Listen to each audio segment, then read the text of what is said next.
Halo teman-teman, perkenalkan aku Afizihan. Di film Misteri Rumah Darah, aku berperan sebagai Syafira.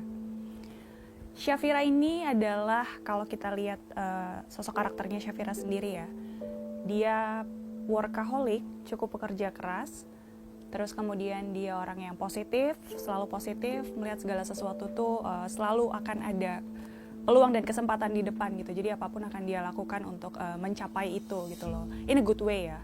Terus kemudian dia orang yang kalau kita lihat karakternya dari bajunya, dari gayanya, cara ngomongnya sedikit tomboy.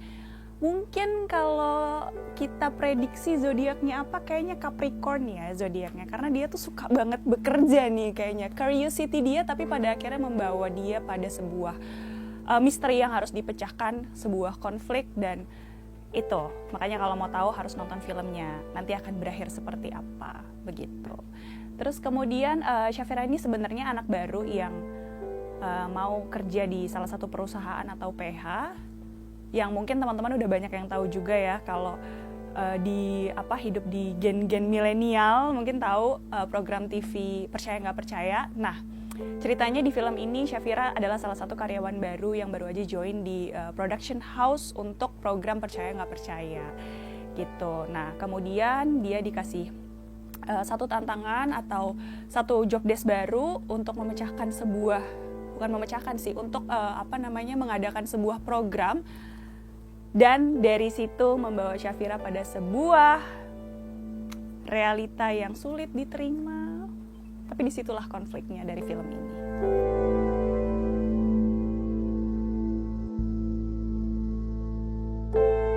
Relate banget, makanya ketika kita lagi bedah skrip, ketika kita lagi proses reading, diskusi sama Mbak Fani, sama Mas Andi dan teman-teman lainnya, terus kemudian ketemulah pada satu titik di mana karakter Syafira harus seperti apa. Aku rasa tidak terlalu sulit untuk memainkan karakter Syafira karena di kehidupan sehari-hari pun aku juga seperti itu. Cuma bedanya aku manggil ibu aku mama, kalau Syafira manggil ibunya bunda. Jadi kayaknya kalau kita lihat Syafira ini di luar dia sedikit maskulin, tapi kalau misalnya di rumah dia anak mama banget nih gitu, yang hubungan sama orang tuanya tuh hangat gitu loh.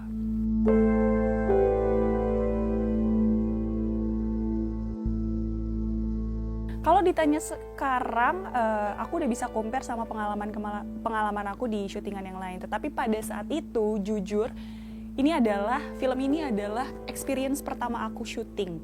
Jadi di sini aku banyak sekali belajar tentang teknis, shot, dan lain sebagainya dari Mas Andi sendiri, yang kita tahu Mas Andi di luar sana juga sudah tidak bisa diragukan lagi ya kinerjanya seperti apa sebagai post production juga kan.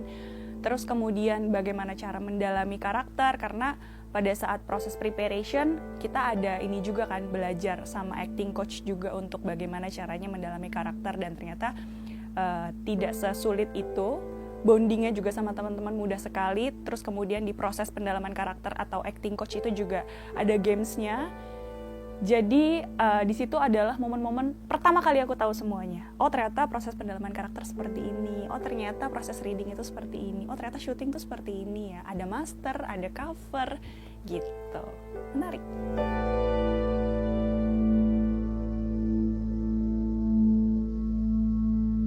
Tantangannya, kalau misalnya nanti teman-teman nonton filmnya, ada satu scene yang menurut aku itu golden scene banget, di mana ada sedikit unsur actionnya.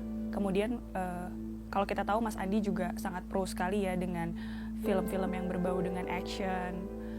Jadi tantangannya sebenarnya menurut aku di situ sih, ketika dibutuhkan shot yang sangat banyak untuk akhirnya menghasilkan sebuah impact daripada scene itu sendiri, dimana yang nonton ikut merasakan sakitnya, ikut ngerasain ngilunya. Ternyata proses syutingnya itu tidak mudah gitu loh. Sebenarnya di setiap scene itu ada tantangannya, ada tantangan tersendirinya. Tapi kalau ditanya yang paling menantang yang mana dan yang paling memorable yang mana, ada di Golden Scene Misteri Rumah Darah, di mana di situ ada adegan action yang untuk pertama kalinya juga aku ngerasain, oh gini ya ternyata untuk ngambil adegan action itu tidak semudah itu. Bahkan tempo antara, let's say kita kebentur aja itu harus sesuai sama tempo si kameranya itu sendiri. Jadi bisa ngulang berkali-kali. Itu ekstra sih effortnya.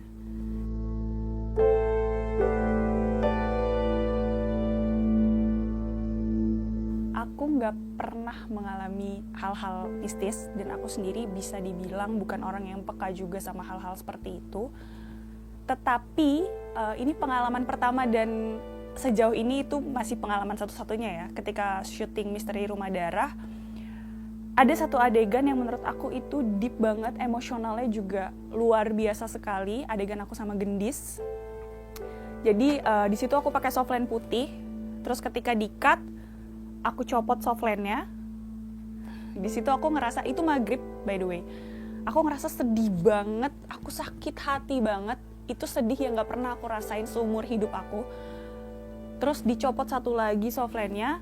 Terus aku dikasih kaca sama makeup artist. Pas dikasih kaca, tiba-tiba di kepala aku tuh kayak, oh ini aku ya, ini jidat aku, ini keringet aku, ini rambut aku. Wait, aku kenapa ya? Kok tiba-tiba aku mikir kayak gitu? Pas kacanya dicopot, aku langsung nangis nggak karuan. Di situ aku inget Kak Rasini, acting coach-nya cuma bilang, aku teriak-teriak, tolong, aku teriak gitu. Terus akhirnya sama Kak Rasini diberdiriin, itu astradanya juga by the way, diberdiriin, terus diajak ngobrol sama Kak Rasini. Kak Rasini cuma bilang, halo Syafira lagi hadir ya di sini ya. Kita minta maaf ya kalau misalnya kita hadirin perasaan sedih kamu melalui Wafi Zihan. Tetapi boleh nggak balik lagi ke Zihan yang ceria, Zihan yang bersemangat. Pokoknya aku lupa Kak Rasini ngomong apa waktu itu, sampai akhirnya tiba-tiba aku kayak, dan itu aku capek banget. Akhirnya aku sadar, terus aku capek banget. Pada saat aku ngerasain minta tolong itu semua terasa slow motion. Jadi kayak Kak Rasini yang, Zihan kenapa? Di aku tuh kayak, Zihan kenapa? Kayak gitu, sumpah ini pengalaman pertama aku ya. Dan satu-satunya, semoga jangan kejadian lagi. Besoknya, mukaku bengkak kayak ikan Nemo. Jadi kayaknya waktu itu sempat diakalin untuk nggak ngambil scene aku dulu karena mukaku terlalu bengkak. Jadi aku diambilnya sore kalau nggak salah, pas mukanya tuh udah kempesan gitu lah.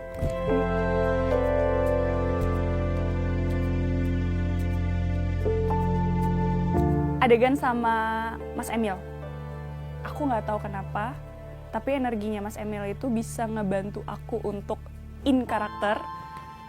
Building emosinya juga aku nggak effort, karena sama Mas Emil tuh, wah ngebantu banget sih. Jadi aksi reaksinya di situ terasa sekali. Ada pokoknya satu scene yang menurut aku itu salah satu golden scene-nya juga. Teman-teman harus nonton sih. Mas Emil luar biasa.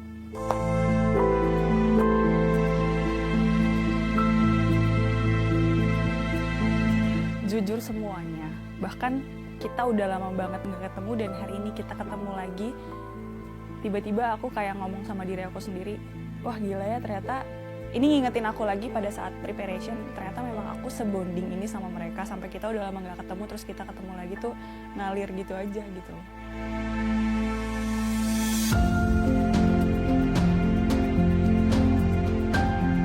Mudah-mudahan bisa diterima di banyak hati teman-teman, bisa menghibur teman-teman, terus kemudian juga aku merasa film ini bukan film horor yang mau nakut-nakutin kalian aja, tetapi pastinya ada value atau ada pesan moral yang mau disampaikan sama film ini, khususnya terkait bagaimana uang atau materi yang sebenarnya manusia selama ini haus dan cari terus-terusan, itu bisa membawa kalian terhadap sebuah malapetaka.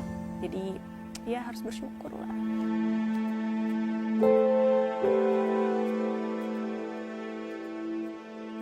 Buat teman-teman, jangan lupa untuk nonton film Misteri Rumah Darah yang akan tayang mulai 6 Maret 2025 di bioskop XX1 terdekat atau bioskop XX1 kesayangan kalian.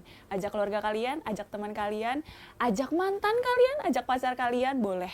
Ajak pokoknya untuk nonton film Misteri Rumah Darah.